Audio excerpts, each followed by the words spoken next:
Okay, we've got to talk about David Grusch in yesterday's congressional UFO hearing. Here are some of the best clips from David Grusch, some of the best takeaways, and already we're getting a response from people in Congress and the media. So let's go over it. Get in here. This is Jack with Cosmic Road. I talk about UFOs and the paranormal. Please hit like, please subscribe, share on social media, and let me know what you think in the comments below. Okay, let's get into it. Let's hear from the man himself. Do you believe our government has made contact with intelligent extraterrestrials? Something I can't discuss in public setting. That's a yes. We have made contact with ETs. What? But of course, he can't discuss it. However, if there is nothing to discuss, we wouldn't be having this conversation. Okay, I can't ask when you think this occurred. If you believe we have crashed craft, stated earlier, do we have the bodies of the pilots who piloted this craft?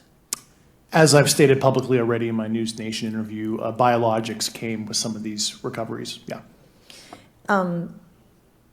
Were they, I guess, human or non-human biologics?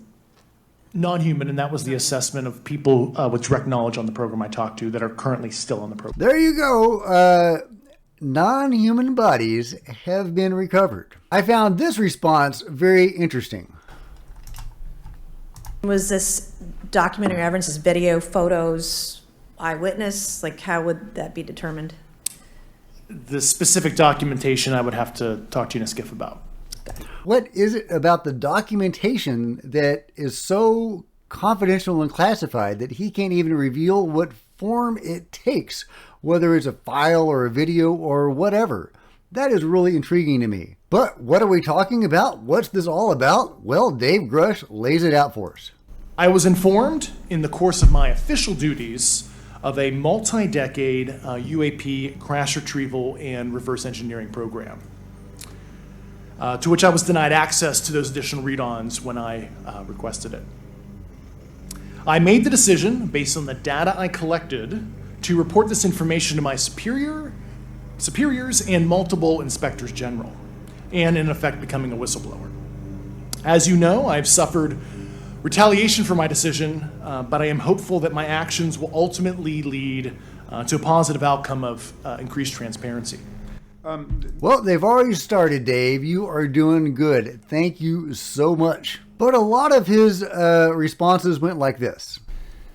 Can you give me the names and titles of the people with direct firsthand knowledge and access to some of this crash retrieval, some of these crash retrieval programs, and maybe which facilities, military bases the recovered material would be in? And I know a lot of Congress have talked about we're going to go to Area 51 and, and there's nothing there anymore anyway. It's just, and we move like a glacier. And as soon as we announce it, I'm sure the moving vans would pull up, but please.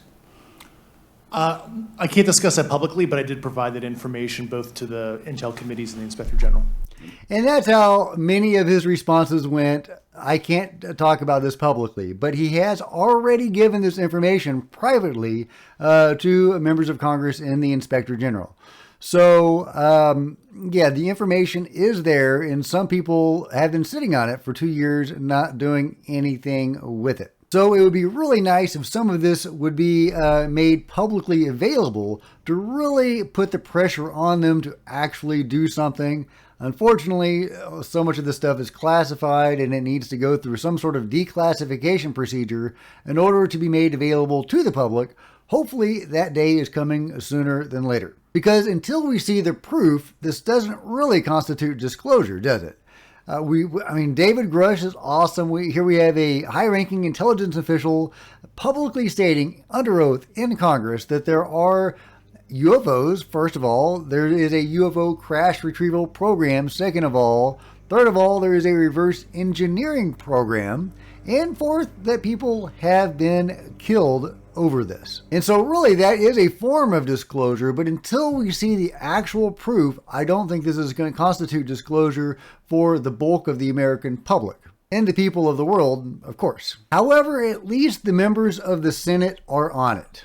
I'm going to be sending a letter. I'm going to be working with members of the Oversight Committee to get Mr. Grusch into a SCIF. You heard a lot of his answers today that are classified information that he provided to the Inspector General. We want to see that. And so I think that's the next step here, is to get that information in a secure facility. The committee pledging it. I made the joke yesterday on the live stream that if I had if there was a drinking game and I'd taken a shot every time David Grusch said he needed to be in a SCIF to answer a question, I would be dead. And apparently the senators have taken that to heart, and they are trying to get him in a SCIF, a secure room, where they can talk to him openly. Unfortunately, that's not going to constitute disclosure because we're not going to be in the room with them. Hopefully some of that information will leak out, but it's not quite the same, is it? And here's Matt Gaetz with some similar thoughts. What do you hope comes from this now? What are the next steps after this hearing today? Well, somehow we've got to get subpoena power, and we've got the ability to get access to the records, the radar systems, the photographs that will inform the decisions we have to make on funding and authorities. The tweet you put out, I think it was after the hearing, going into more explanation about what happened at the Air Force Base. Can you talk a little bit about that? At Eglin Air Force Base, I saw things that did not appear from human origin, and I hope that we're able to get that information before the entire Congress. That's probably all I can say about it. Okay. So there you go. Matt Gaetz is also trying to get access to this information. Ms. Mace is thinking along similar lines in this question that she is asking David, but she does go further than that and gives us hope for the future. Okay. So, and you may or may not be able to answer my last question, and maybe we get into a SCIF at the next hearing that we have, but who in the government, either what agency, sub-agency, what contractors, who should be called into the next hearing about UAPs, either in a public setting or even in a private setting? And you probably can't name names, but what agencies or organizations, contractors, et cetera, do we need to call in to get these questions answered, whether it's about funding, what programs are happening, and what's out there? I can give you a specific cooperative and hostile witness list of specific individuals that were in those. And how soon can we get that list? I'm happy to provide that to you after the hearing. Super, thank you, and I yield back. Yeah, so they are also they are thinking of the future. They are thinking of future hearings, future meetings with David. They are actually engaged in this and trying to make progress on these issues. And that is so encouraging, so unlike what happened in the other chamber of Congress, the Senate, where we've had 2 hearings and they didn't push the issue at all or seem to push the ball forward in any way, hinting at future projects and more information to come. But these guys in the House, in a bipartisan committee, are committed to actually getting something accomplished on this issue, and that is huge. I don't know what they're drinking over there in the House, but they need to keep on drinking it. But you can totally understand why they're miffed, because information is being withheld from them. Watch this exchange between Mr. Moskowitz and David Grusch. Satellite imagery. Let's talk about satellite imagery. We have satellites all over the place, some that we're aware of and many that we're not aware of, right? We're taking pictures of everything at every point and second. Mr. Grusch, are you aware, do you have direct knowledge, or have you talked to people with direct knowledge that there are satellite imagery of these events? That was one of my primary tasks at NGA, since we process, exploit, and disseminate that kind of information. I've seen multiple cases, some of which, to my understanding, and of course I left NGA in April, so that's my information cutoff date. But I personally reviewed both what we call overhead collection and from other strategic and tactical platforms that I could not even explain prosaically. And I have a degree in physics, by the way, as well. And I am aware that you guys have not seen these reports, unfortunately. And that's the point, is that Congress is not being shown this stuff. David Grusch can see this stuff, but members of Congress cannot. And they are miffed, and they are trying to do what they can to get access to this stuff. And Godspeed, guys. I hope it works out. And if it does, please level with the public. And the public needs to know, because there is still a lot of stigma and eye rolling about this issue. check out the latest piece by CNN.